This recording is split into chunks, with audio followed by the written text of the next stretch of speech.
was injured, and between the villages of Kurava and Suvorova, a civilian traveling in a car was killed. In Voronezh Oblast on October 22 of this year, a kamikaze drone raid by the AFU on the village of Andreykovichy led to the death of a local resident, and another person was wounded on October 23rd as a result of a drone strike on a civilian vehicle in the village of Novoyurkovichy. A woman was killed on the night of October 26 as a result of the shelling of this city of Yasenovata by Ukrainian armed forces using HIMARS. A family was killed, a girl born in 2012 and her parents, on the night of October 27 of this year as a result of UAV attack on residential buildings in Donetsk. Women born in 1927 and 1953 were killed, and a girl born in 2006 was injured in Moscow Oblast on the night of October 24th as a result of a Ukrainian UAV hit in a residential apartment building in Krasnogorsk. 5 civilians were seriously injured, including a boy born in 2017. In Kherson Oblast on October 26 of this year, as a result of targeted shelling by the AFU of the city of Alashki, 4 civilians were killed on October 26 of this year in the village of Novaya Zbruyevka. An enemy drone attacked an ambulance that was on its way to a patient. Fortunately, there were no casualties. Of course, they will be punished for this. Russian courts continue to pass sentences on Ukrainian neo-Nazis. A mercenary from Lithuania, Pavelas Adomas Limontas, who participated in hostilities on the side of Ukraine, was sentenced in absentia to 6.5 years in prison. He has been placed on an international wanted list. Criminal cases have been sent to court against legionnaires who fought as part of the AFU from Colombia, Sweden, and Japan. And yet, Kevin Javier Ramirez, Eric Victor Hall, and Takao Tainaki, all 3 have been placed on the international wanted list. On October 23rd this year now, a few words regarding those who sponsor all of this and who pay for this bloody banquet the Ukrainian armed forces organize against civilians. So, on October 23rd, a meeting of the European Council was held in Brussels with the participation of Vladimir Zelensky, at which issues of continuing support for the Ukrainian project. Essentially, they miss the project of putting an end to Ukraine, exterminating Ukraine, because what is being done now by the West towards the population of this country, towards the citizens of this country. I don't even mention the territorial integrity, economy, statehood. What they are doing with Ukraine can be called nothing but extermination of Ukraine. They represent it as the implementation of a noble goal from the point of view of NATO, of containing Russia, as they call it, of strategically defeating Russia. The focus of attention was a brainstorm regarding the direction of a reparation credit of 140 billion euros to Kiev at the expense of Russian assets stolen by Brussels. There are apparently no other sources left, and the friends of Zelensky are clearly not eager to transfer funds from their own leaky budgets for the cause of defending Europe until the last Ukrainians left standing. However, the EU members could not agree on the legalization of the theft of our assets. In this regard, local publications operating in the European Union mentioned that if you managed to hide the fact that the outcome of the discussion, here is the quote, again raises questions about the fragile support for Ukraine from the European Union. In turn, Vladimir Zelensky, not worrying about the legal and reputational consequences for the Europeans from the encroachment on Russian property, traditionally begged for more weapons and money. He repeated the tired cliches about the inadmissibility, as he put it, of territorial concessions. He announced alleged ongoing negotiations with Europeans on possible supplies of long-range weapons to Kiev, including Tomahawks. In this context, attention was drawn to the calculations and assessments of the Kiel Institute for the World Economy, according to which Kiev annually requires around 80 billion euros to keep its pants on, literally. On the average monthly volume of support for Ukraine by Europeans in July-August of this year fell by 43% compared to the first half of 2025, taking into account their contribution to the initiative to purchase American weapons as part of ensuring the priority needs of Ukraine. In Western expert circles, it is believed that in reality the volume of assistance has decreased by 57%. And here we also received some curious news. On October 22nd of this year, Swedish Prime Minister Ulf Kristersson and Vladimir Zelensky signed a declaration of intent, which includes the supply of modified Swedish Jas Gripen E-fighters to Ukraine. They were talking about 150 aircraft. Their cost is estimated by experts at approximately $10 billion. The preparation of this deal should take at least 3 years, and its subsequent implementation from 10 to 15 years. Vladimir Zelensky at the same time voiced his wish to receive the first batch of aircraft as early as next year. The so-called Democratic Stockholm plans to partially cover the payment for the supply by using frozen Russian assets. Such a scheme was allowed on October 23rd of this year in an interview with the SVT television channel by Swedish Defense Minister Paul Jansson. Obviously, perfectly understanding the inevitability of the collapse of the Kiev regime, the Swedish ruling elite decided to squeeze the last dividends from the Ukraine project. The West closes up Ukraine. That's how it should be called. On the eve of the parliamentary elections in this country scheduled for September 26. At the same time, they are going to make some money. And this is what the situation with the human rights is like in the West. And this is how they care about civilians, children, and others. They forgot everything. At one moment, when they saw this amount of money they could pocket. History, as is known, repeats itself. The family of Swedish military-industrial magnates, the Wallenbergs, during the Second World War did not hesitate to profit from the supply of strategic products from formerly neutral Sweden to fascist Germany. Did Sweden forgot about this? Let us remember what you were doing 80 years ago.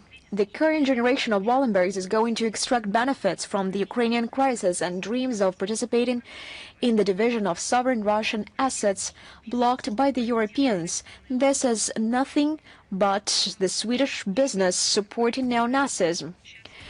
Moreover, Sweden officially participates in funding the terrorist group and the killing of civilians. And no one will ever forget this. On October 24th of this year, another conference of the member countries of the Coalition of the Willing was held in London. Well, now everyone understands the meaning of the phrase Coalition of the Willing. Yes, exactly. These are this very regimes who became very enthusiastic and eager when they realized that they can make some money at this very point of the Zelensky regime, which is at the point of its extinction. And this deal cannot be further implemented because they are no longer going to be accountable before Zelensky, but they will be able to put the money and the funds into their pockets. These are the members of this Coalition of the Willing. So this conference took place at the top level.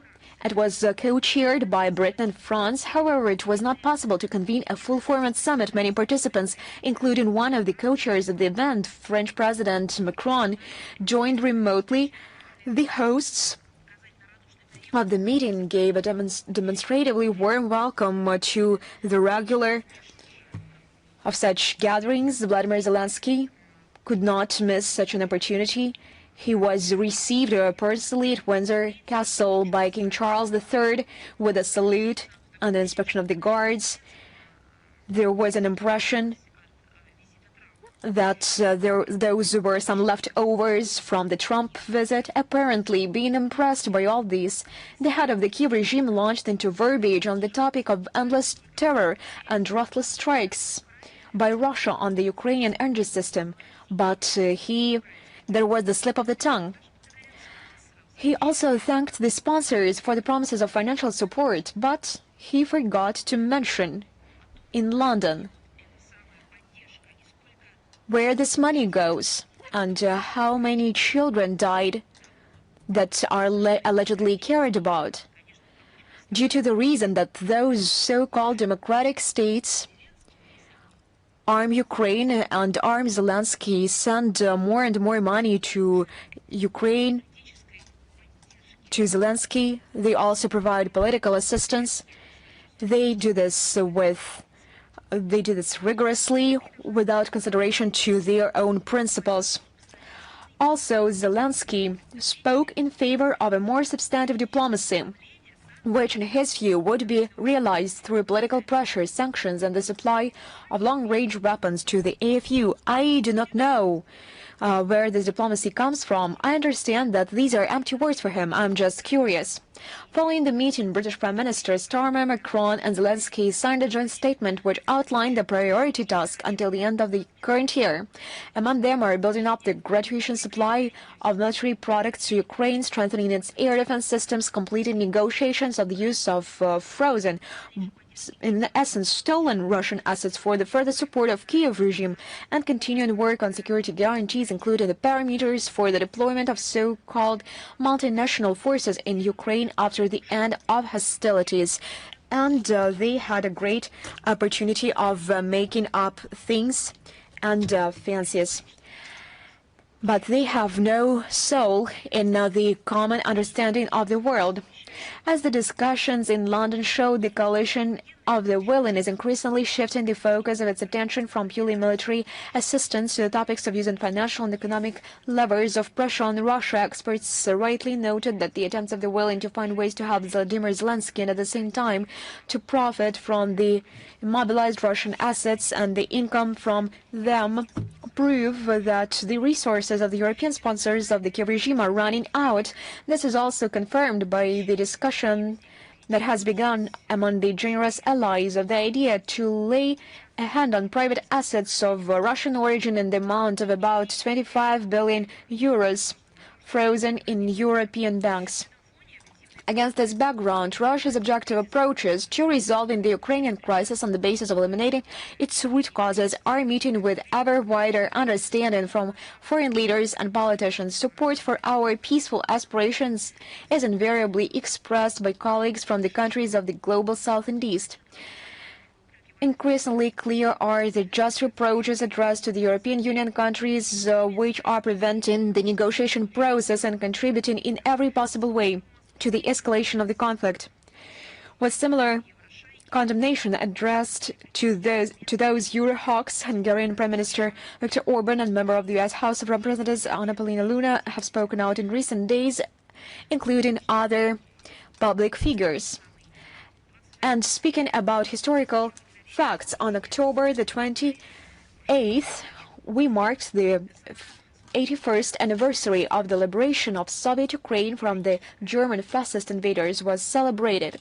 It became possible as a result of one of the landmark battles of the Great Patriotic War, the Carpathian-Uzhgorod offensive operation of the Red Army. It was carried out in the period from September 9 to October 28, 1944, and became part of the East Carpathian strategic campaign. This was preceded by the liberation of the western regions of the Ukrainian Soviet Republic, where together with the Hitlerites, their henchmen from the 40th Ukrainian SS Infantry Division Galichina were utterly defeated. In 1944, our army reached the pre-war borders of the Soviet Union and moved on to battles in the impassable Carpathian forests, ensuring the liberation of the territory of Subcarpathian Rus, now the Zakarpattia Oblast, from forces allied with the Nazis. In heavy battles, the troops at the 4th Ukrainian Front, under the command of Colonel General and by the end of the operational Writer General of the Army, Ivan Petrov, captured the key cities of Transcarpathia, Uzhgorod, Mukachevo, Chop, and their surroundings. Today, the neo-Nazi Kiev regime is trying with all its might to erase the memory of the liberation of the region and all of Ukraine from the fascist invaders. This regime demolishes monuments and memorials to the soldiers of the Red Army, glorifies the Hitler soldiers and the puppets from among the Ukrainian nationalists. For example, in Odessa, a street named after the aforementioned General Petrov in 2024, without any consideration for the opinion of the Odessa residents, was named after one of the militants of the neo-Nazi Azov regiment. recognized this terrorist organization in Russia and killed in Mariupol fighting in March 2022.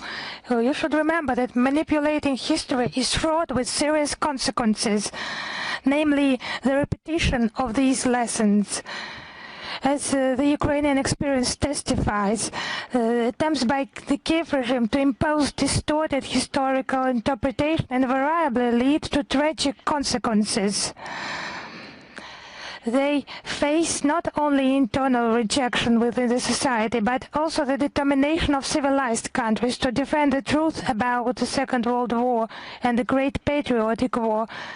I strongly recommend that you familiarize yourself with the archival materials recently declassified by the Russian FSB concerning the atrocities committed by Banderas followers in Western Ukraine during the war. You will understand the methods of Ukrainian Nazis, methods of intimidation, combating the civilian population, and many, many other things.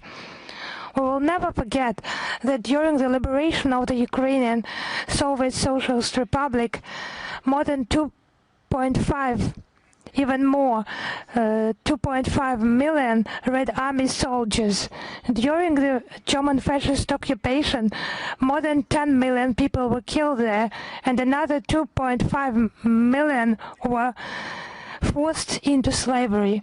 We will never forget these sacrifices, and we will never allow anyone, everyone else, to forget them.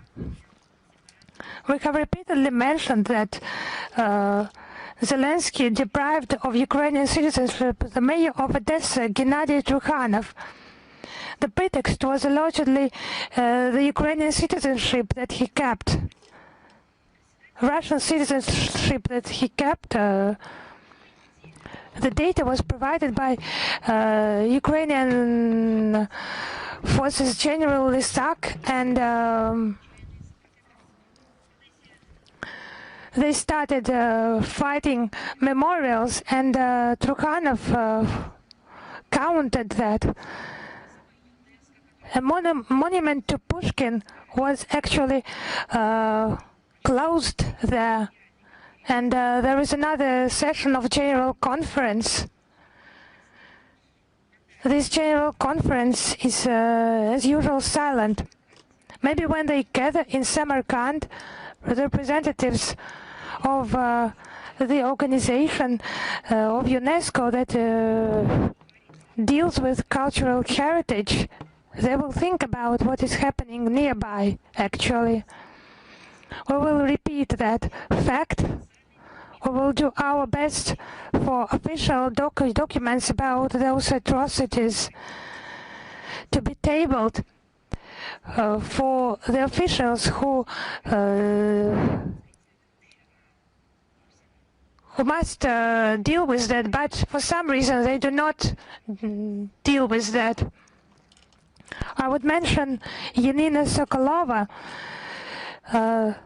allegedly a journalist, but of course she is actually not a journalist, because she is famous for her notorious statements intimidating Ukrainians, starting to frighten them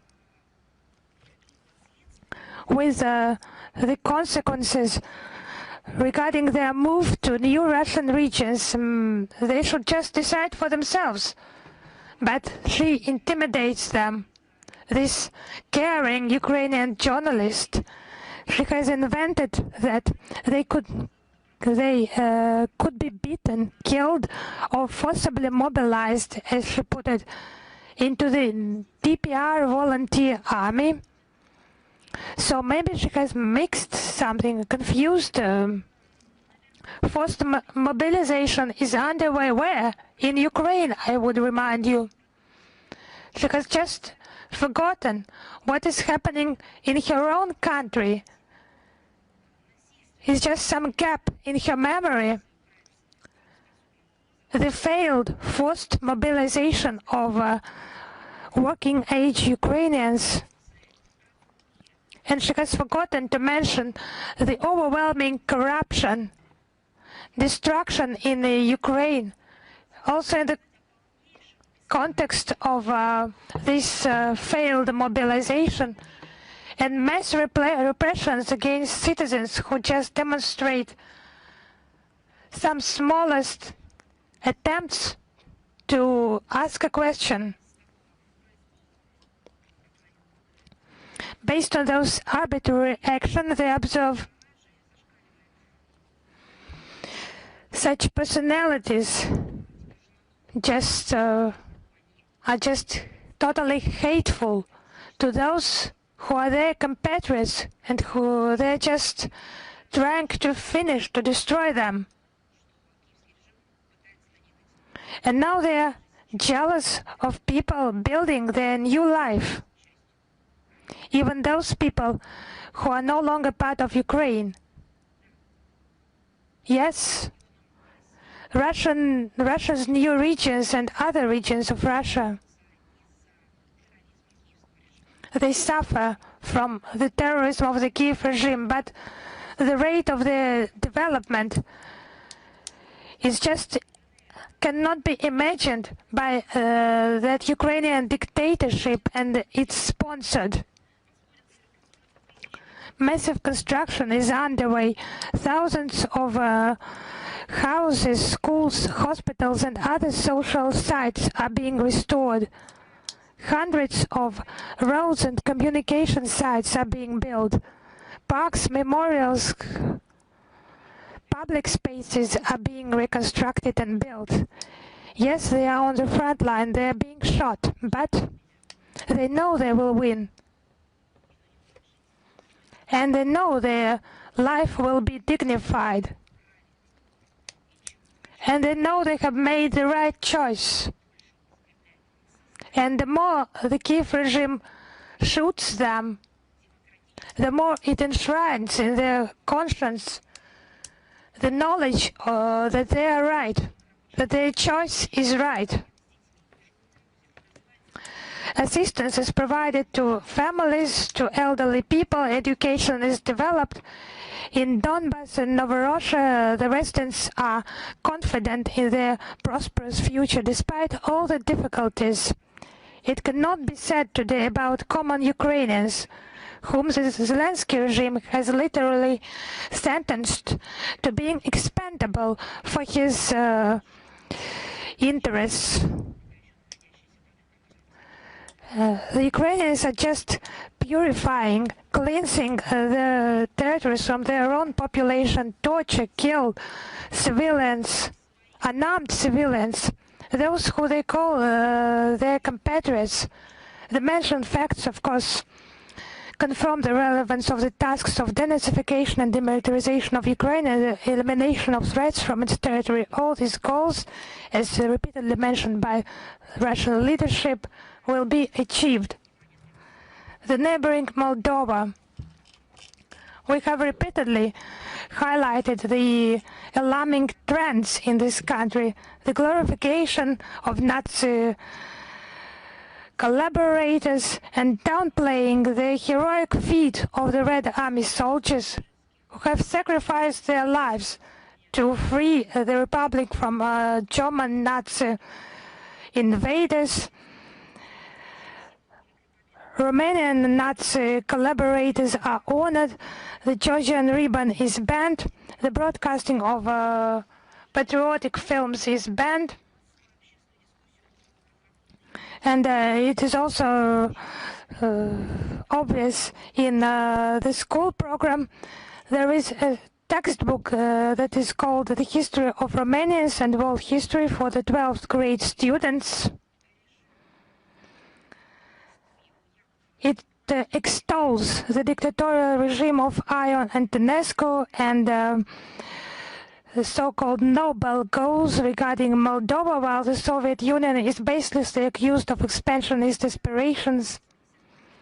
A widespread negative reaction in Moldova was sparked by the order published on the 9th of October by the Ministry of Culture. I will quote: "The instruction on the procedure for the erection, relocation and dismantling of monuments in public places." According to this document, the demolition of monuments is possible if they, quotation, promote a hostile, defamatory or derogatory attitude towards national spiritual values and or significant events in national history. But actually the Moldovans did not believe that, as they know how they are treated now, how they are deceived now. The regime does its best to cancel the national identity of the Moldovans. We have repeatedly mentioned it, but I will quote some more examples. In the villages of Gilichene in the Teleneshte district, Zaim in Kaushene district, and Teleshenti in Hinesti district, 3 cemeteries of so-called Romanian heroes who fought in the ranks of Hitler's collaborator Ion Antonescu were opened. An act of vandalism was recorded on the 22nd of October in Chisinau with regard to the inscription on the building of the National Children's Library named after Krange. It was made to honor the Soviet soldiers who liberated the Moldovan capital from Romanian and Nazi occupation. Unknown people just tore away the protective glass and painted the inscription with white paint. There was no official reaction from the authorities. However, the citizens of Moldova, they registered a petition on the necessity to restore the historical inscription. And I would like to also to quote the Agency for Military Science and member of Moldova hosted the opening of the exhibition, quotation, Outstanding Romanian Personalities in Bessarabia 1918-1944. These, so to say, personalities include recipients of Nazi German orders. So where is Israel now that is so vehemently fighting the Holocaust? They collaborated the criminal in the Holocaust. As they say, disrespect to victims of the Holocaust. Some dance, some song. So what dances and songs do you mean? Monuments are being erected to those who have destroyed the Jews during the Second World War. Monuments are being erected to Romanian collaborators of the Third Reich. Monuments are being erected to those who have preached hatred based on racial and national grounds. Where are all those who annually, several times, mark the International Day established by the UN General Assembly and all other memorable dates connected with the Holocaust? Where are all those people? Or is it not about the Holocaust? Should the Holocaust be remembered in some other formats? That is the Holocaust that was in place, among others, on the territory where the Romanian collaborators operated. But everyone keeps silence. I would like to ask, why are you silent? As the exhibition I have mentioned is dedicated to those who ordered to kill and torture civilians living on the Moldovan land of all nationalities. Just have a look. Again, Russia is making this statement. Russia calls upon everyone, actively calls upon everyone. Where is everyone? The Moldovan collaborators having operated on the territory of Moldova, killing people of different nationalities. It's obvious that the attempts by official Chisinau to rewrite history are a manifestation of its barbaric attitude to the history of the Republic of Moldova. The Moldovan people have already provided a strictly negative assessment of this policy. It's a shame that the country's authorities remain indifferent to their opinion, but the modern Moldovan authorities, they are just conducting the anti-Moldovan ideology and policy. But actually, about those who usually remains in the shadow, we have drawn attention to Keith Clarenberg published material. He cites declassified CIA data on collaborators, Nazi collaborators and participants in the Holocaust on the territory of Latvia, Lithuania and Estonia after the end of the Second World War. It's inhumane methods of MI6 aiding those collaborators. It's supplies of weapons and explosives, sponsoring murders and terrorist attacks, intimidating the civilian population. These methods are actually at the ready in London for those who do not agree with the neo-colonial thinking and practices. It's just an illness of the British political class that is incurable and just provides increasingly scary effects across all the society. Just patronizing the neo-Nazi Zelensky regime. But the methods of support, they just remain the same as they used to be. Acts of sabotage, weapons and equipment shipments, attacks on the civilian population, lies, stagings, and just the English, they offer the corruption, the Kiev regime mired in corruption to just continue their hostilities until the last Ukrainian.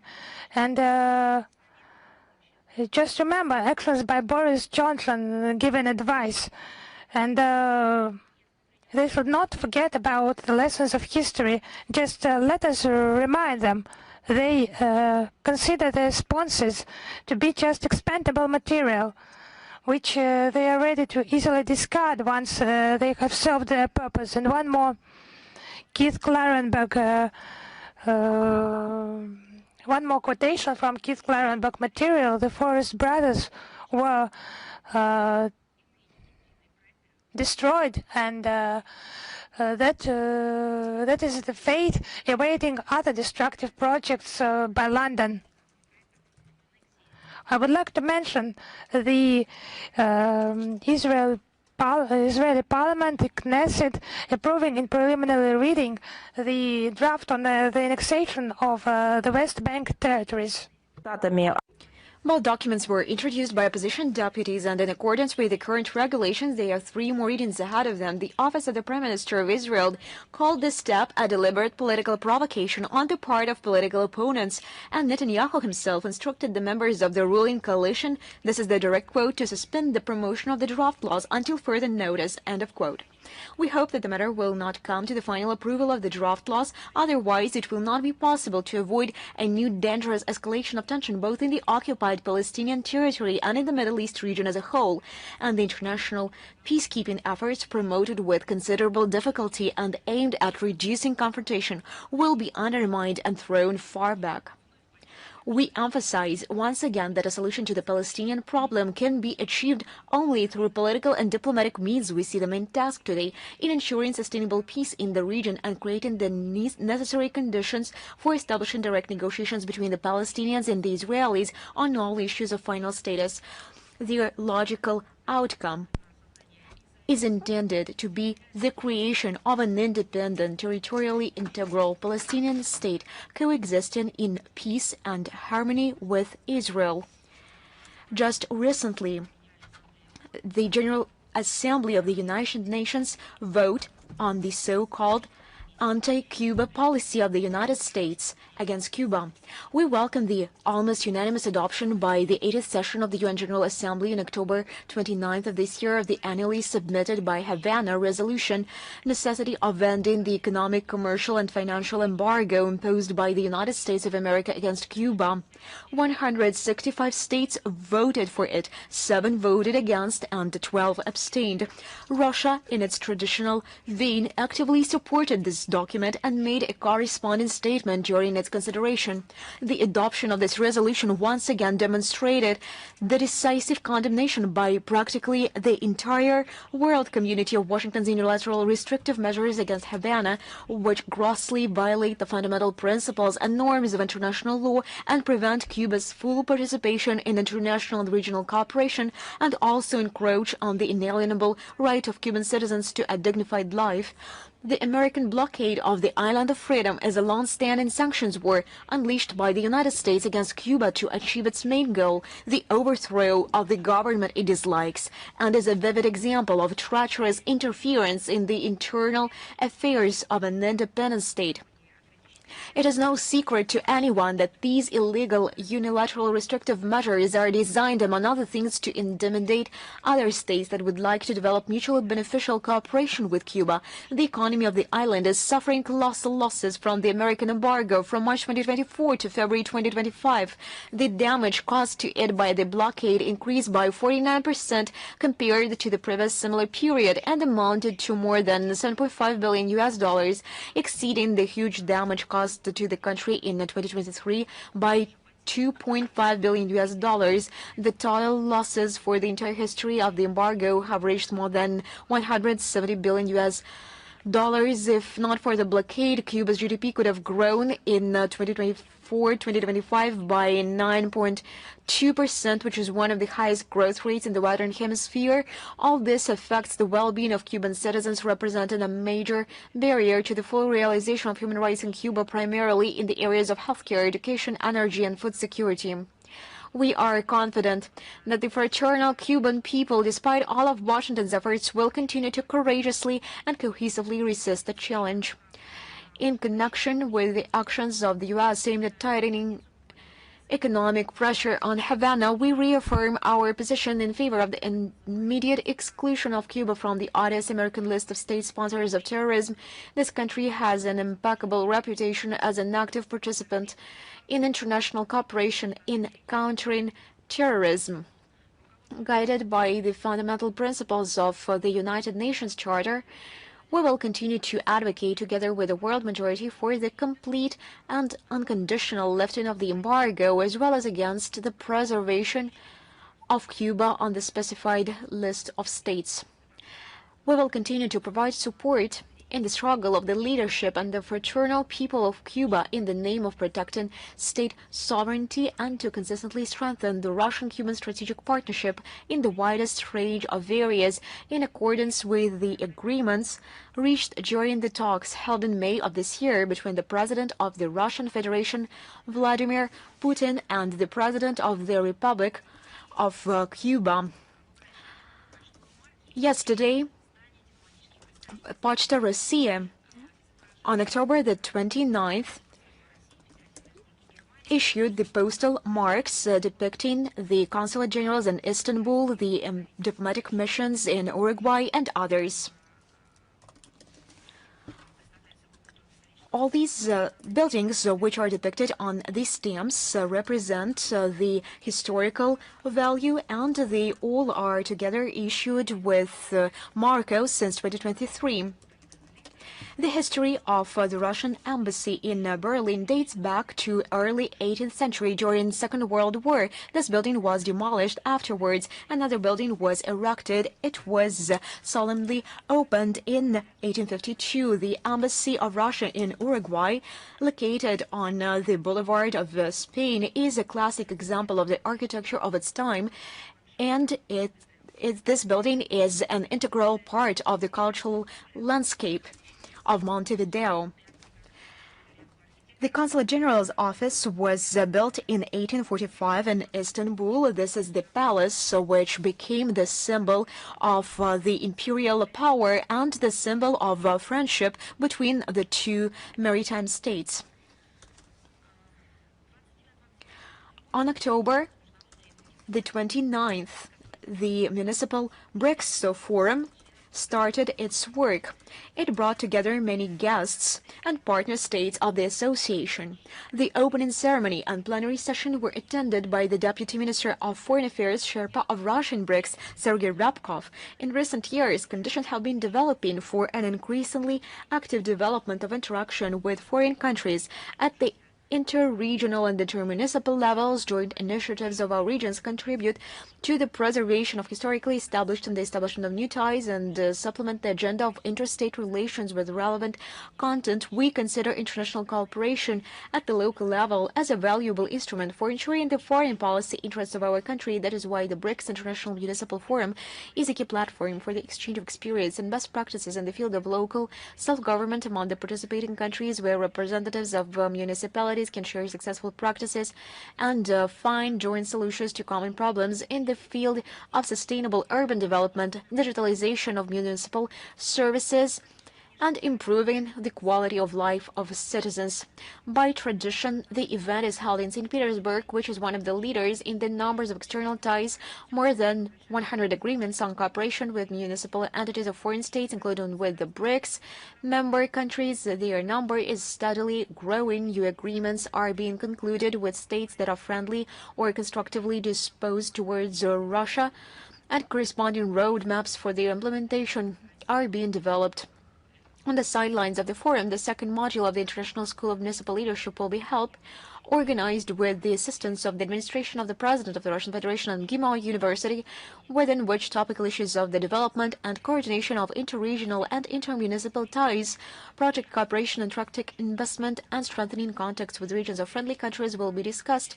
The first module was successfully held in September of this year with the active participation of the Russian Ministry of Foreign Affairs. We are confident that within the framework of the next BRICS International Municipal Forum, joint initiatives and projects will be developed.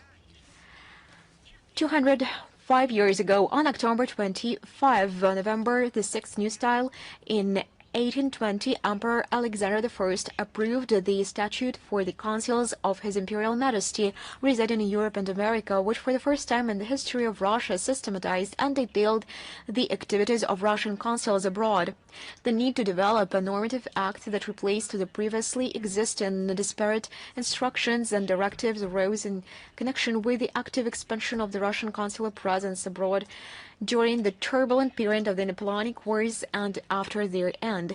The main tasks of the consul, who at the time was subordinate jointly to the Ministry of Foreign Affairs and the Department of Foreign Trade, were to ensure compliance with, I quote, the rights and benefits of the Russian people in general in trade and navigation, unquote, as well as to resolve trade disputes between Russian merchants who were on the territory of the consular district. The consul exercised control over merchant shipping, registered ships sailing under the Russian flag, checked and issued ship documents, resolved disputes, investigated shipwrecks, and sanctioned deals for the sale of Russian ships.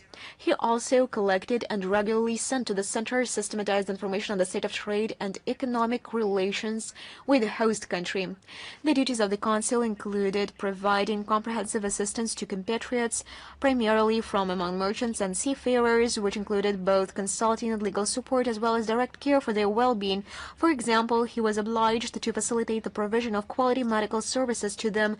The consul issued passports and certificates of registration of civil status acts to Russian subjects, performed notarial acts, carried out the legalization of documents, established guardianship over children left without parental care, took measures to protect inherited property, and assisted in the return of compatriots to their homeland. The consul services were paid for in accordance with the tariff attached to the statute. For more than 2 centuries, the consular statute has been repeatedly revised and supplemented, while invariably remaining the main source of law for Russian and Soviet consuls.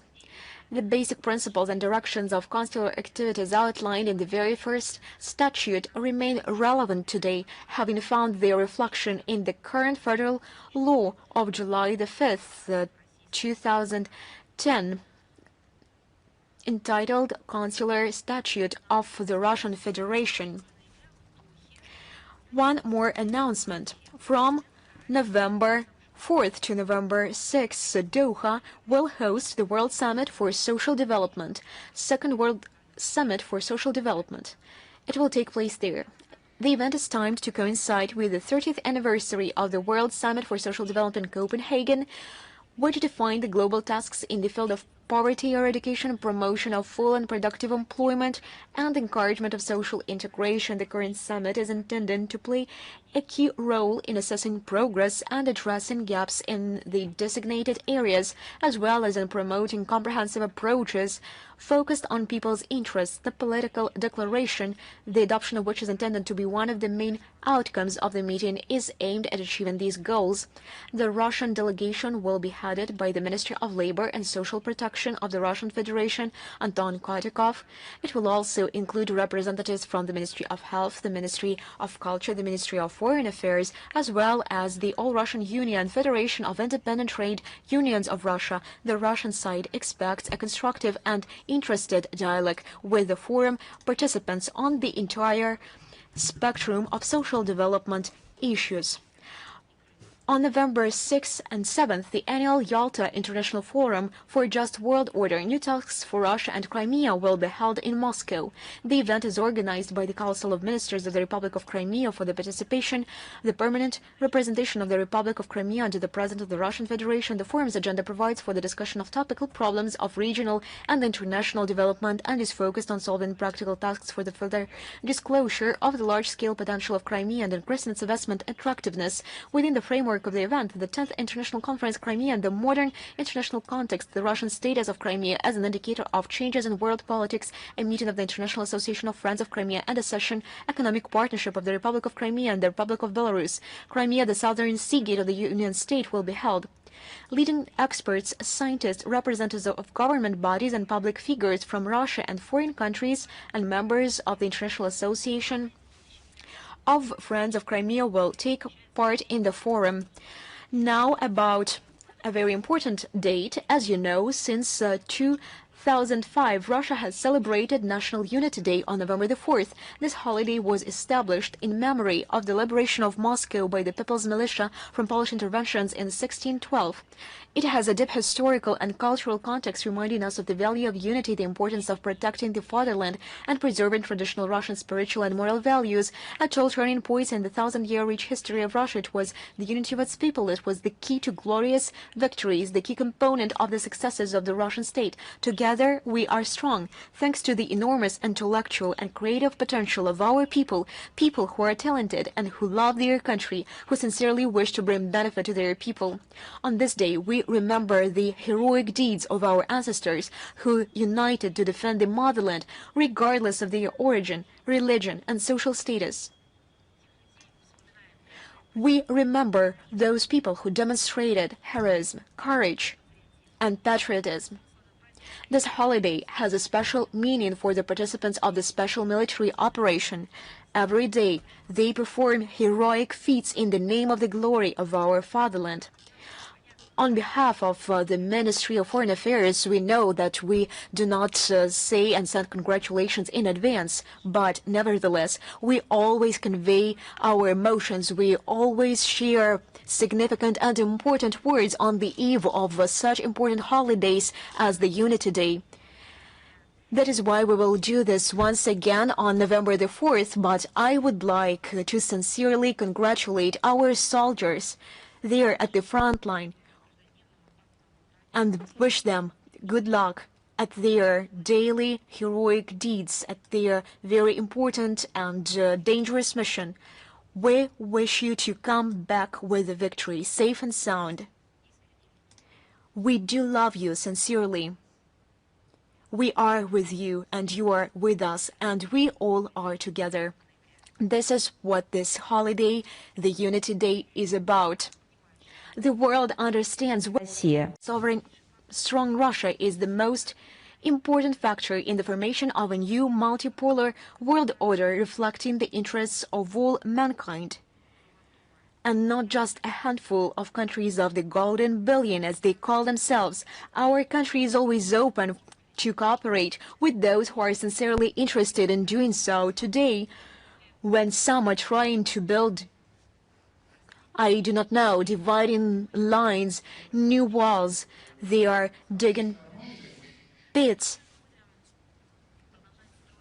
We are going to continue to build bridges of cooperation, of mutual understanding, in order to stop this hatred, anti-humane ideology which is now transferred into militarization of the Western geopolitical space. Now let me quote a phrase from Two Unities, 1870. Unity proclaimed the oracle of our days, can be soldered only with iron and blood, but we will try to solder it with love, and then we will see which is stronger. On the occasion of National Unity Day, a large-scale program of festive events is planned in Russian foreign missions around the world with the participation of Russian compatriots living abroad. What else can I say? I would like to seize this opportunity and to congratulate everyone on the upcoming holiday. We wish you all the best. We congratulate you on the upcoming Unity Day. I am ready to answer your questions. Yes, hello, Madam Zakharova. Hello. At the beginning of the week, Kaya Kallas said that international world order is being attacked. It's a quotation, and that the bloc is considering the options of supporting the International Criminal Court, ICC. It was her statement in a European college in Bruges. Kallas said that there is a wide-scale attack against the international world order, human rights, and norms and institute agreed at international level. Cynical statements. How would you comment on that? You know, I agree. She is right about an attack against global order and human rights, but the head of European diplomacy just skipped one important detail. I have written your quotation, written it down because the initiator of this attack is actually Brussels, because they challenge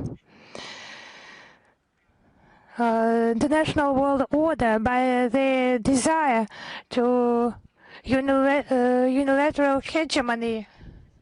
It's colored revolutions leading to collapse, regime changes, the so-called Maidans.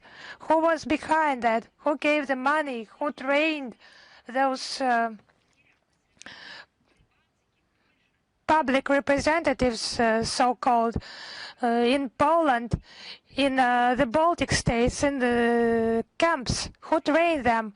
It was primarily the EU representatives of Obama-Biden administration. So now they are telling that someone is violating international law. It's all written there. What can be done, what cannot be done. They have committed many things that cannot be done according to themselves.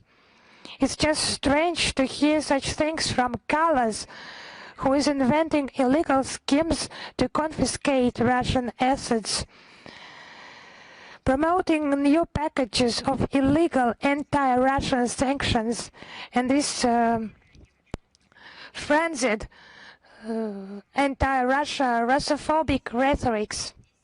She does not care about international law, about thousands, millions of people in Europe, in Eurasia. She just does not care. She is indifferent. I do not mention those who is in sanctions list of the European Union. She does not care about human rights. And it's unclear who just appointed colors to support, to defend international world order. Has she appointed herself? Because there are international mechanisms, institutions in place, UN bodies, International Court, UN Security Council. As we know, colors does not have any relation to them. As for International Criminal Court, it is not within the UN structure. It's only for those countries that have ratified the Roman Statute. Russia is not among them. And because of that unconcealed political engagement of the International Criminal Court, of some prosecutors being politically engaged, some countries take a decision to quit the Roman Statute. For example, Hungary, Mali, Niger, these have 3 states. This pseudo-court body,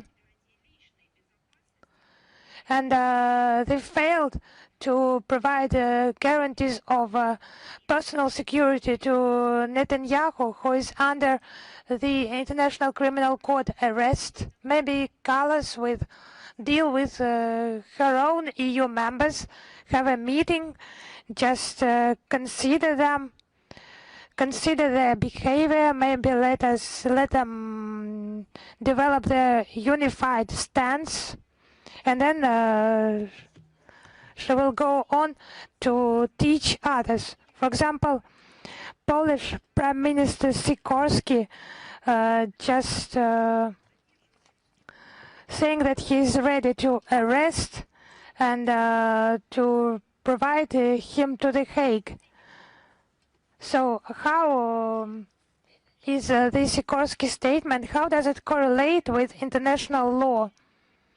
By all the means, he is protecting and supporting the International Criminal Court, this Brussels bureaucracy, despite statement by its own member states, because this structure is an instrument of putting pressure to unfavorable regimes. These totally corrupted, as we now know, bodies, those who pay, they just make orders, they order. And this dossier is a Ukrainian dossier. This case is the most profitable for the International Criminal Court. The justice body that should be just independent, and that's for Callas to comment. It's strange to hear, because I do not want to provide details here, because they have been provided in Russian reports, in profile reports by our ministry. Now I do not want to describe those details during the briefing, but we will post the links. So let her study documents on the affairs in the European Union. She can command there, she can bring order to that, and as far as she is allowed by the EU members, maybe let her just remove the dust somewhere in the European Union to be the master there. But after she brings order there, she can just deal with something else. But first of all, let her deal with her domestic affairs. Thank you very much. One more question, if you allow me. The initiative part you have mentioned today, the recent meeting of the coalition of the willing, with the participation of Zelensky and the British tradition to support Nazis. Can you just provide your assessment for Britain's action in supporting the Ukrainian crisis? Just London is gambling everything on supporting the Ukrainian leadership. It's just some forensic idea. And they remove just all the social, economic problems to the background. widespread migration, illegal, and not regulated, that is changing the face of Great Britain. It is just changing, and street crime as well, very high rate. Keir Starmer government and the rating of his Labour Party falling. They're just supporting their sponsors on Bankova and supporting them in their anti-Russian policy that is killing the Ukrainian people. They are pushing them towards a dangerous edge.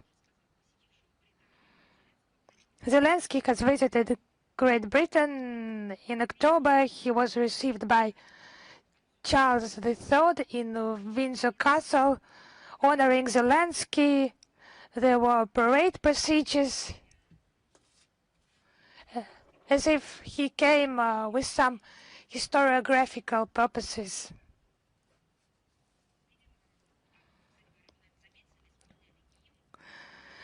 Obviously, as you have noticed, I think there was a hymn, a ceremonial salute, maybe artillery munitions used, not used during the September stay in Windsor of President Trump.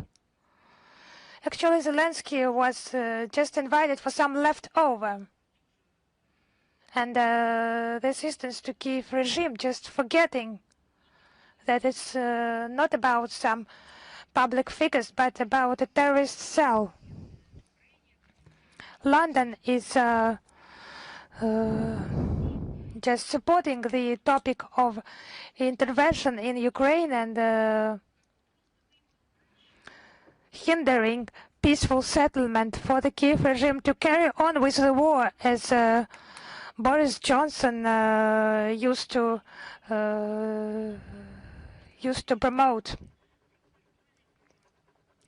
Now it's transition to a virtual format of the meeting, and London just keeps hopes of the theft of Russian assets, but the British people are not ready for that, because it will be catastrophic losses for London City.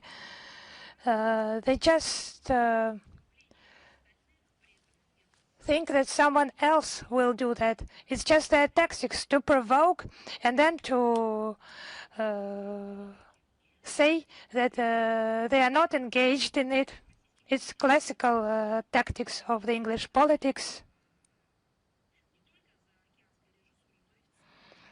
It's not just someone patronizing those tactics. It will be paid by London, by common citizens, common British citizens, as it is always the case. They should realize the destructive nature of anti-Russian politics that is fraught with grave consequences for international and regional security. At first, it is not hindering efforts aimed at the settlement of the conflict by eliminating of its root causes. Thank you very much. Thank you. Is RIA Novosti with us? Yes, Madam Zakharova, Kristina Rodriguez, RIA Novosti. We have 2 questions today, if you allow.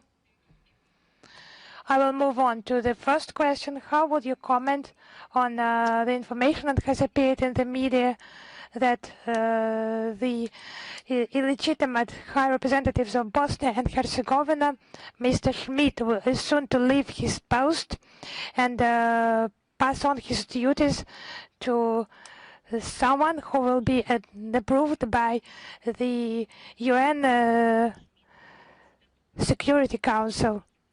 Actually, Mr. Schmidt, he did not occupy any post. He just qualified himself as some representatives. He was not approved by the UN Security Council for this post. He did not have any legitimacy. They're just words, special words. He's just an usurpator that can qualify him. and to pass on his functions, to pass on the functions he does not have, he has never had. He cannot do that, and the post is vacant after Valentin Insko left the post. Actually, his stay in Bosnia and Herzegovina is just his private business. It has nothing to do with post-conflict settlement in Bosnia and Herzegovina. At least as agreed by the international community, Russia is one of the Dayton Agreement guarantors. Agreement of 1995 supports the elimination of the external protectorate incompatible with the sovereignty of Bosnia and Herzegovina. We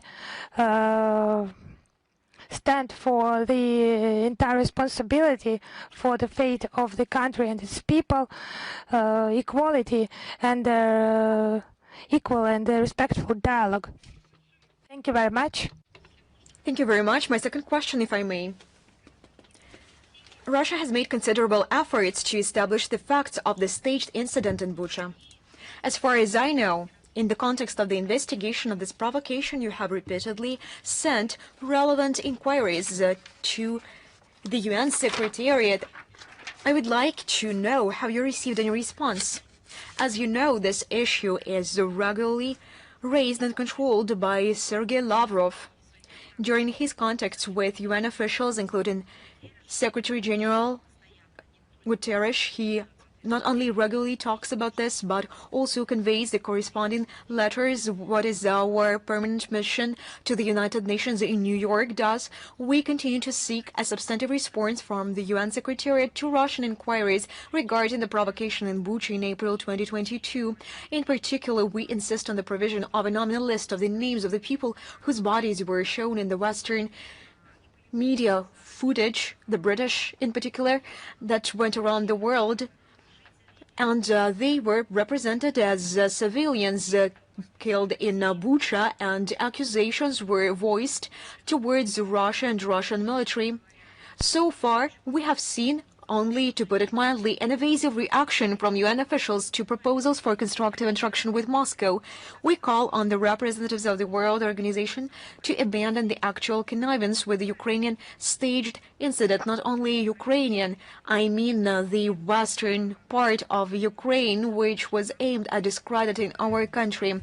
We call upon the UN Secretariat, the UN Secretary General, to hold a thorough and transparent investigation to identify the persons responsible for this monstrous crime of the Kiev regime. The fact that Russia claims this list, this name-by-name list of the people who were misrepresented as victims. We are doing this not only to lift this accusation from us, we are doing this in order to encourage the international community to launch an international investigation, what had happened there, and who had killed those persons, and those who had orchestrated these events in Bucha.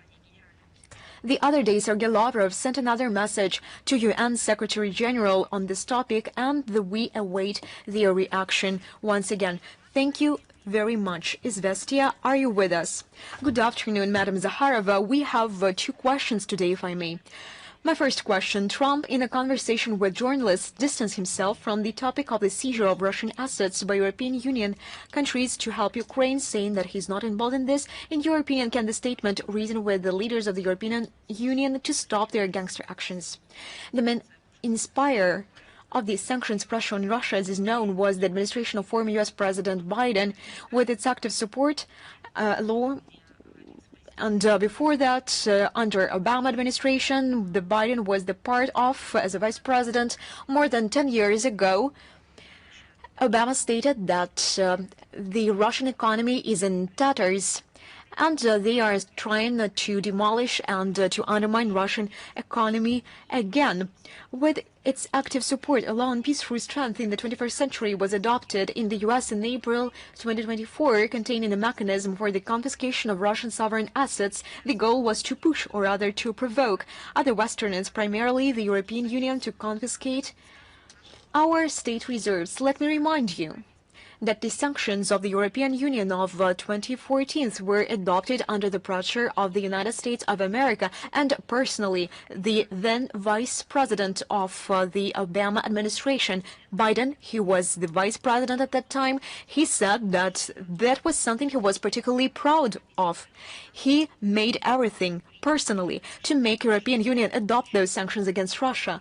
Washington, even then, effectively shifted the main burden of losses in the event of the implementation of this venture to the European Union, in whose jurisdiction the largest part of the remaining domestic assets in the West is located. What is happening now is a direct consequence of the fact that the European Union followed the lead of the then White House administration and took a course towards a senseless confrontation with Russia and the unrestrained pumping of the Kiev regime with money and weapons. This led Brussels to its current state of affairs when, to please the political ambitions of individual Euro officials and Russophobes, the European Union risks finally undermining its international reputation as a once reliable economic and investment partner. The current unenviable economic situation in the European Union, it is obvious. It is the matter not of the future, but it is the matter of the present. And this current economic situation, which is the result of the severance of ties with Russia for the EU political elites in power, it seems has not become a lesson. Alas, they also lost their strategic independence when taking crucial and key solutions. And as I have already said, that has not become a lesson to them. They have took a step further towards an abyss. However, the West understands that the theft of our state reserves will not go unanswered. Evidence of this is the continued absence of consensus, as well as within the Group of Seven, on the issue of allocating a reparation loan to Ukraine at the expense of our assets. The real collective responsibility, despite all the slogans about European or the Western solidarity, is not something the European Union is in a hurry to take on. There is no line of those wishing to finance the Kiev regime by issuing common European debt instruments in sight. Instead, there is the usual unseemly squabble around money, in this case someone else's.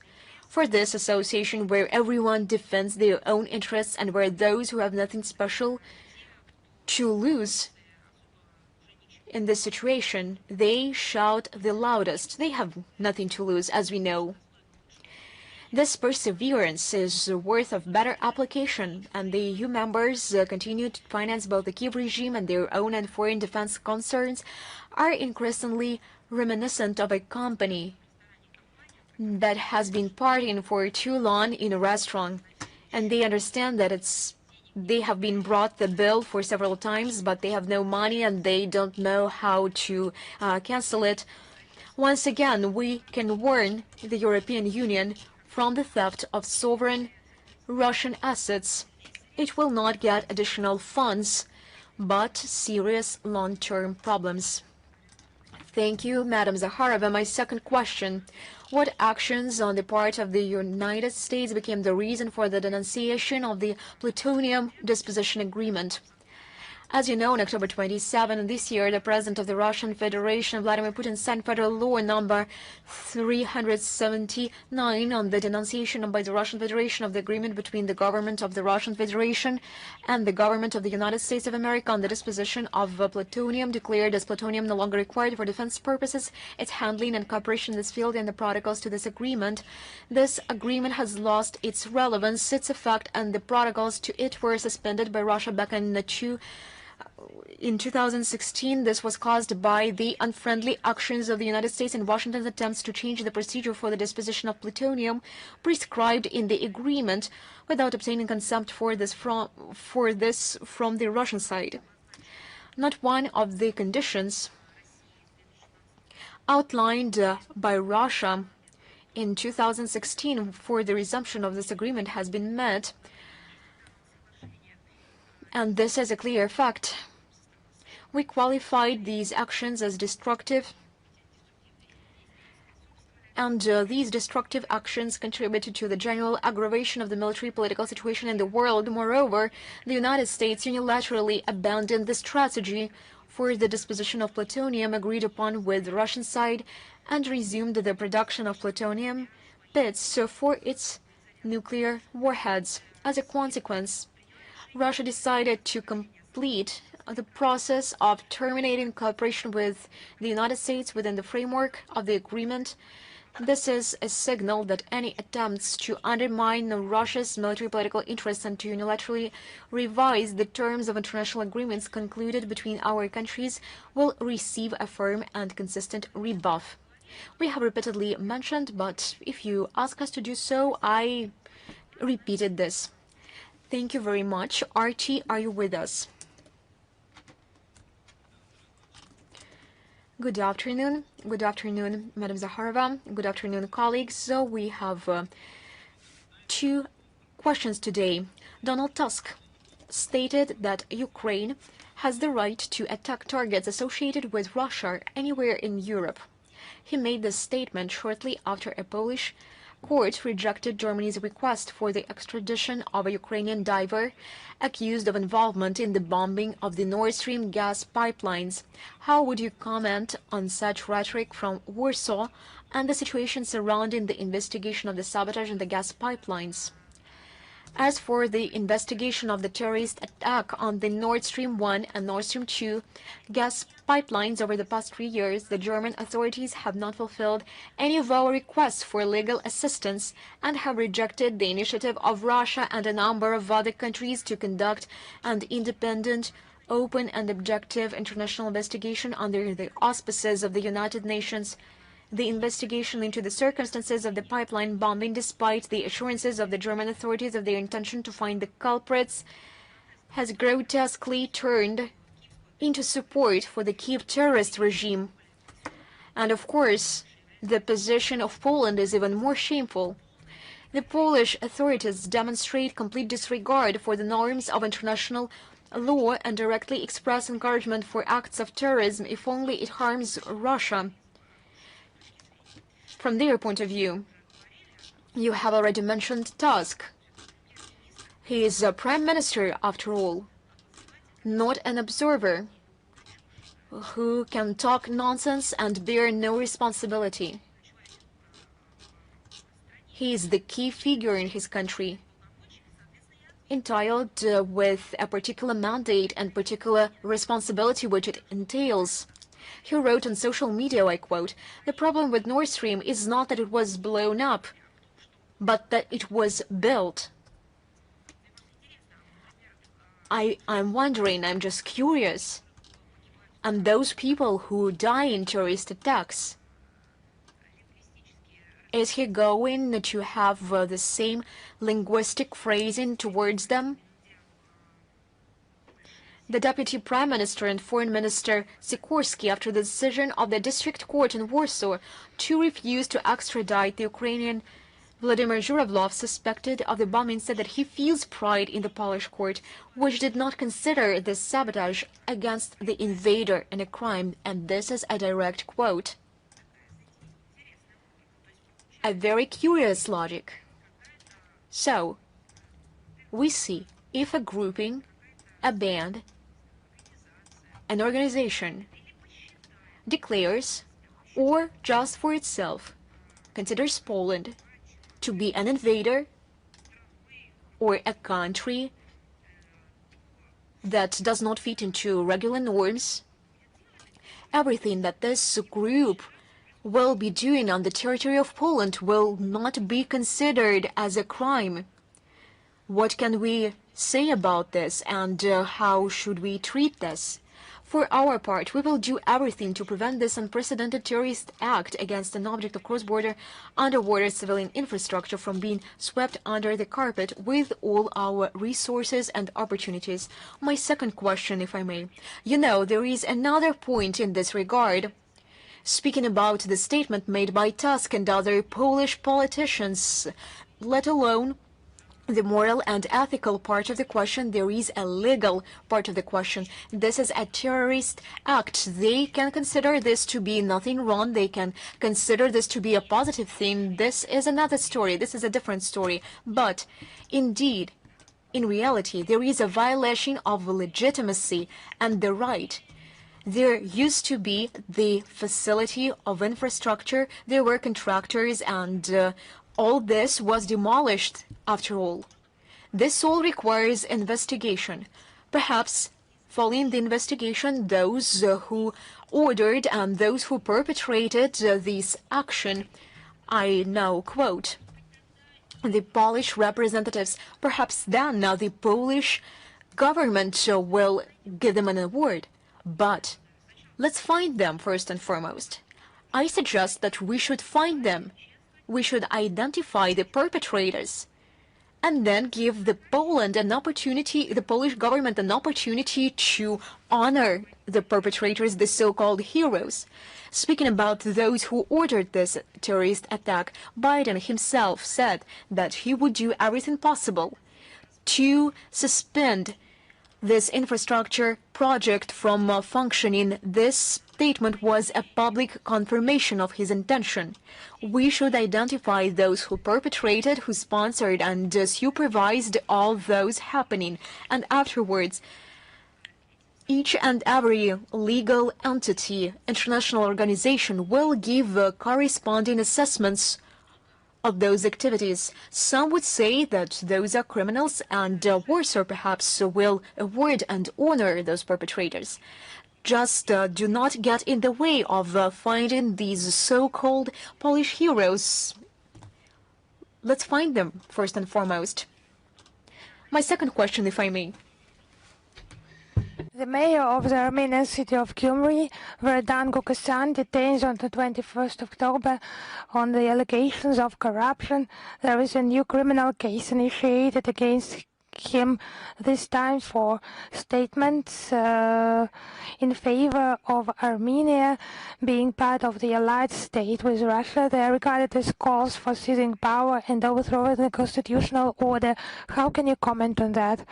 I would repeat that the case of Verdan Gukasyan, our position is that it is a domestic affair of Armenia and its people, but what I cannot but share its astonishment, the privileges of cooperation with Russia. Someone just regarded them as calls for overthrowing the constitutional order in the country, and it's about the accession to the European Union. And in April 2025, a law was adopted in Armenia on the start of this accession process.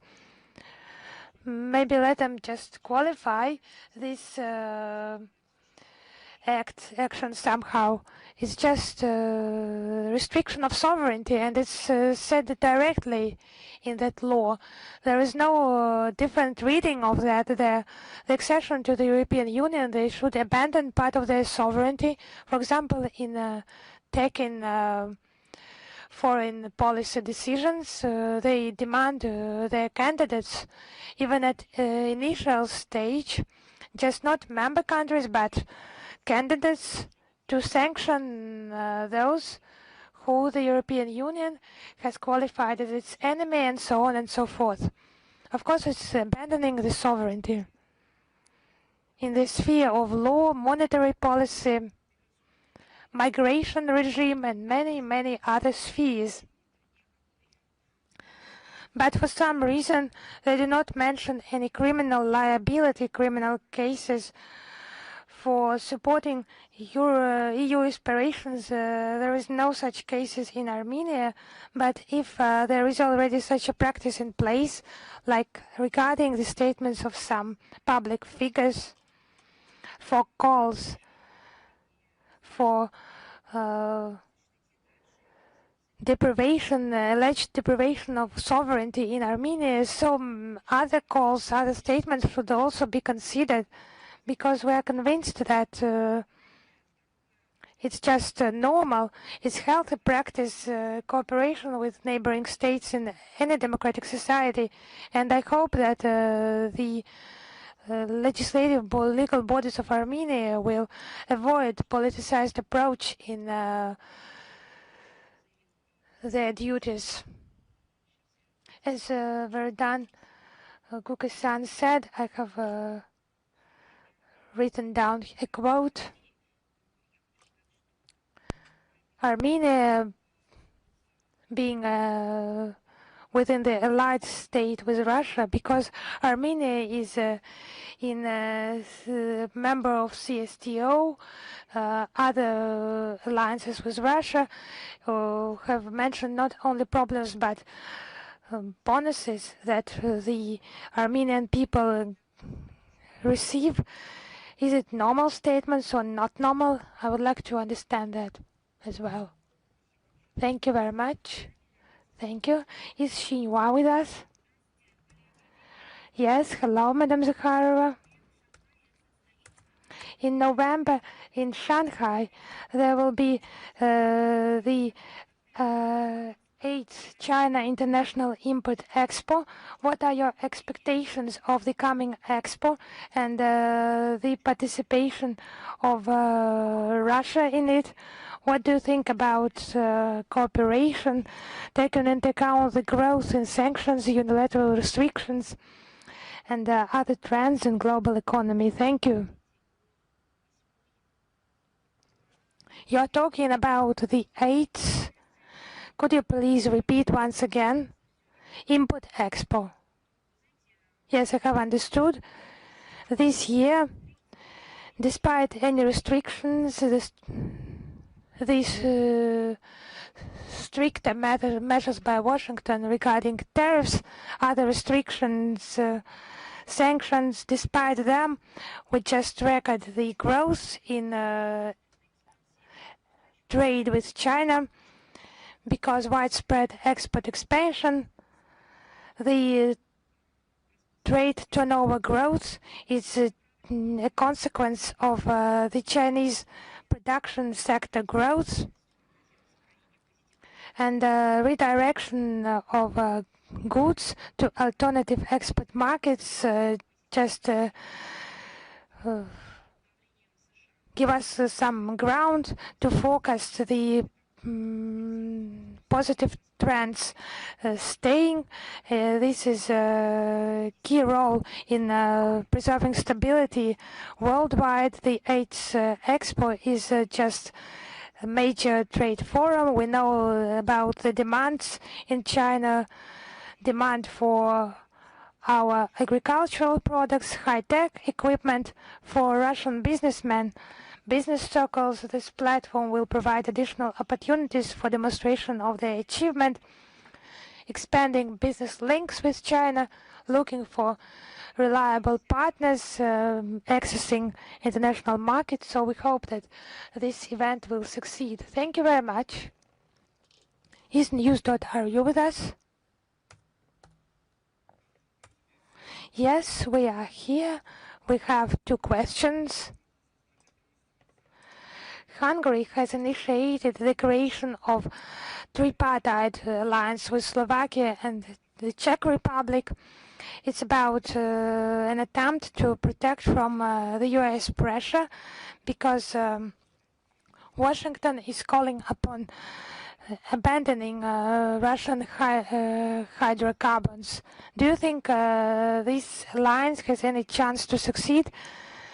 Yes. Actually, there is no legally binding, legally formed alliance. It's about possible coordination of Bratislava, Budapest, and Prague in protection of their national interests before the European bureaucracy that has become an obvious threat for the EU member countries. We actually value the pragmatic approach, and the sovereign approach is appearing on major international issues. I cannot hear. You have no sound on, I think. There is no sound. Yes, now can you hear me? Yes, perfectly. My second question. How is the process going on of the return to Russia? Во-первых, по линии профильных ведомств двух стран ведется предметный диалог в целях скорейшего возвращения российских граждан на родину. Второй момент, мы уже сообщали, в Россию вернулись наши журналисты, руководители информационного агентства «Спутник Азербайджан» Игорь Картавых, он вернулся 19 октября, и шеф-редактор Евгений Белоусов, он вернулся 25 октября. Беспокойство, конечно, вызывает ситуация со студентом из Санкт-Петербурга, Дмитрием Федоровым. Есть многочисленные сигналы о неудовлетворительном состоянии его здоровья. И я хочу подчеркнуть, что посольство России в Баку вчера повторно направило азербайджанской стороне запрос на встречу с российским гражданином и на предоставление ему квалифицированной медицинской помощи. Консульский доступ, к сожалению, пока не получен.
Американского председательства в 2023 году и принимать содержательные, такие действительно хорошо, глубоко проработанные документы.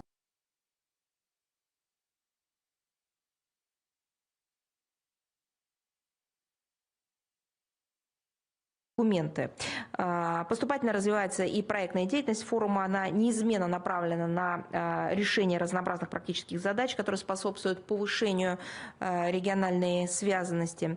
И в этом смысле АТЭС действительно способен соединять. На АТЭСовской площадке плотно взаимодействуем с Китаем, с другими конструктивными партнерами, делаем ставку на углубление экономической интеграции, снятие всех необоснованных барьеров, последовательно выступаем против использования экономики как оружия, совместными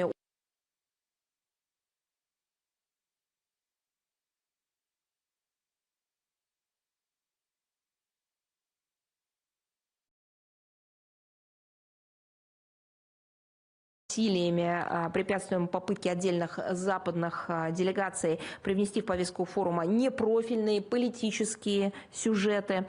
И готовы, конечно, к продолжению этой работы в ходе предстоящего в 2026 году представительства КНР в форуме АТЭС и настроены на созидательное сотрудничество, взаимную поддержку практических инициатив. Спасибо. И второй вопрос, Мария Владимировна. Да, конечно. 26 октября Россия заявила об успешных испытаниях крылатой ракеты с ядерным двигателем «Буревестник». И на фоне переноса встречи лидеров России и США, утверждения нового пакета санкций ЕС и проведения ядерных учений НАТО, чем была обусловлена необходимость обнародовать информацию об успешных испытаниях «Буревестника», именно в этот момент какой сигнал этим шагом направляется? Знаете, информация, я думаю, что вы, конечно, читали, слышали об успешных испытаниях системы «Буревестник», была обнародована в ходе доклада начальника генерального штаба господина Герасимова президенту Российской Федерации по итогам тренировки стратегических ядерных сил. Такие многосложные и такие комплексно готовящиеся учения, включая испытания перспективных образцов вооружения, носят плановый характер. Они прорабатываются фундаментально. Сигнал в таких случаях, как правило, один и тот же. Россия на системной основе предпринимает шаги по поддержанию эффективности и надежности национальных сил и средств стратегического сдерживания, их технологической зрелости и адекватности существующим угрозам. Цель, безусловно, обеспечение постоянной готовности нашей страны защищать свои коренные и жизненно важные интересы, а также демонстрация любому вероятному противнику, что в ответ на потенциальную агрессию с его стороны Россия в состоянии дать гарантированный и твердый отпор. Что касается систем, подобных буревестнику, то, как уже неоднократно заявлялось российским руководством, их разработка носит вынужденный характер и происходит в целях поддержания стратегического баланса. В частности, нашей стране приходится реагировать на все более дестабилизирующие действия натовцев в сфере, в частности, противоракетной обороны. Спасибо. Спасибо вам. С нами ли Украина.ру? Здравствуйте, Мария Владимировна, Анна Черкасова, издание «Украина.ру». У нас один вопрос сегодня. Западные СМИ активно педалируют тему отказа госкомпаний Китая и России закупать нефть российских компаний Роснефть и Лукойл из-за санкций США. Как вы считаете, насколько экономика, точнее угроза санкций экономики стран может оказаться сильнее политических связей России с Индией и Китаем? Вы знаете, мне кажется, не стоит противоставлять вот эти сферы. С каждым из наших международных партнеров, включая Китай, Индию, мы совместно выстраиваем взаимовыгодное сотрудничество и с политической, и с экономической точек зрения. Следуем такому принципу при любых обстоятельствах, в том числе и даже неблагоприятных. В частности, Россия на протяжении многих лет удерживает первое место по объему поставок нефти в Китай. Российско-китайское партнерство в области энергетики носит стратегический характер, не подвержено сиюминутным веяниям и не зависит от внешнего.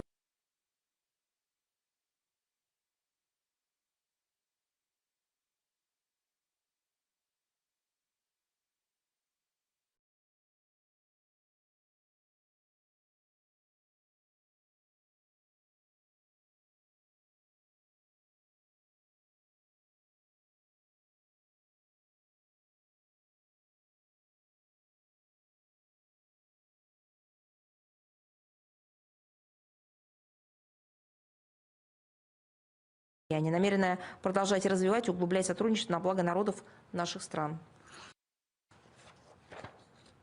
Спасибо, Мария Владимировна. С нами, вам спасибо. С нами ли Рейтер? Мария Владимировна, добрый вечер. У нас будет всего один вопрос, который касается недавних заявлений новый премьер-министр Японии Санае Такаити, которая на прошлой неделе сказала, что политика японского правительства заключается в том, чтобы решить проблему северных территорий и заключить мирный договор с Россией. Вот насколько реально заключение такого договора с точки зрения России, есть ли предпосылки для его заключения и какие условия должны быть выполнены для того, чтобы такой договор мог быть заключен?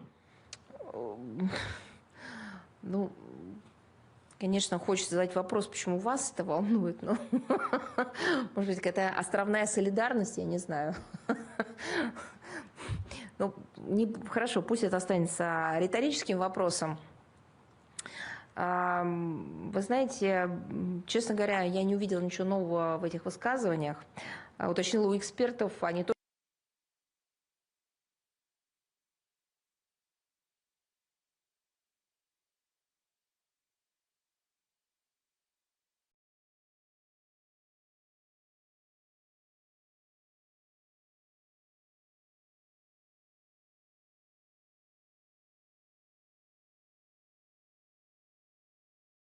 ничего не увидели нового в этих высказываниях.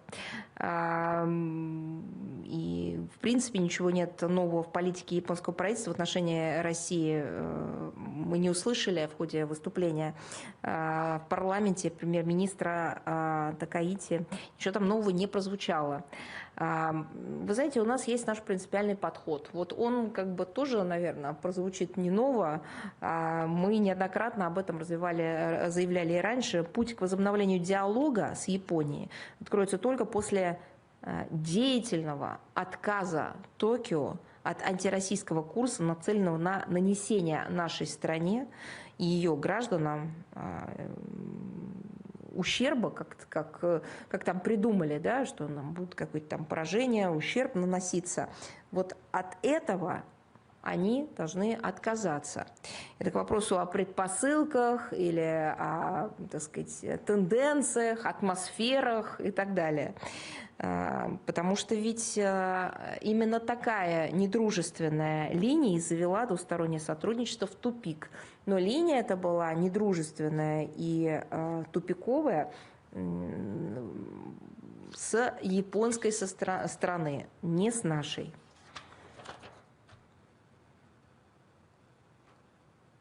Спасибо вам большое. Да, видите, но я единственное смею предположить, что, возможно, японским журналистам запретили японское руководство или японские власти задавать вопрос. Возможно, вы, так сказать, за них делаете их работу. Тогда пусть делятся своими зарплатой.